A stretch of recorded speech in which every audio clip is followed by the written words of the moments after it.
Yesaya pasal 52 ayat 13 sampai pasal 53 ayat 12. Hamba Tuhan yang menderita. Sesungguhnya hambaku akan berhasil. Ia akan ditinggikan, disanjung dan dimuliakan. Seperti banyak orang akan tertegun melihat dia. Begitu buruk rupanya, bukan seperti manusia lagi, dan tampaknya bukan seperti anak manusia lagi. Demikianlah ia akan membuat tercengang banyak bangsa. Raja-raja akan mengatupkan mulutnya melihat dia, sebab apa yang tidak diceritakan kepada mereka akan mereka lihat, dan apa yang tidak mereka dengar akan mereka pahami. Siapakah yang percaya kepada berita yang kami dengar?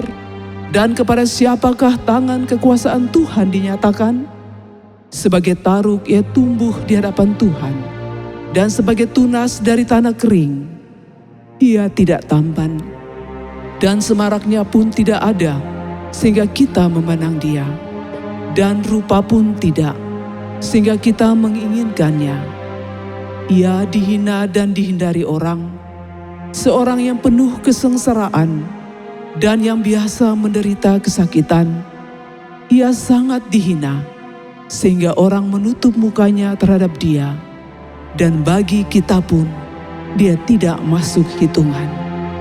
Tetapi sesungguhnya penyakit kitalah yang ditanggungnya, dan kesengsaraan kita yang dipikulnya.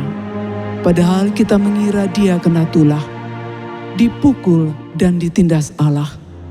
Tetapi dia tertikam oleh karena pemberontakan kita. Dia diremukkan oleh karena kejahatan kita. Ganjaran yang mendatangkan keselamatan bagi kita ditimpakan kepadanya. Dan oleh bilur-bilurnya kita menjadi sembuh. Kita sekalian sesat seperti domba. Masing-masing kita mengambil jalannya sendiri. Tetapi Tuhan telah menimpakan kepadanya kejahatan kita sekalian. Dia dianiaya, tetapi dia membiarkan diri ditindas dan tidak membuka mulutnya, seperti anak domba yang dibawa ke pembantaian, seperti induk domba yang teluh di depan orang-orang yang menggunting bulunya.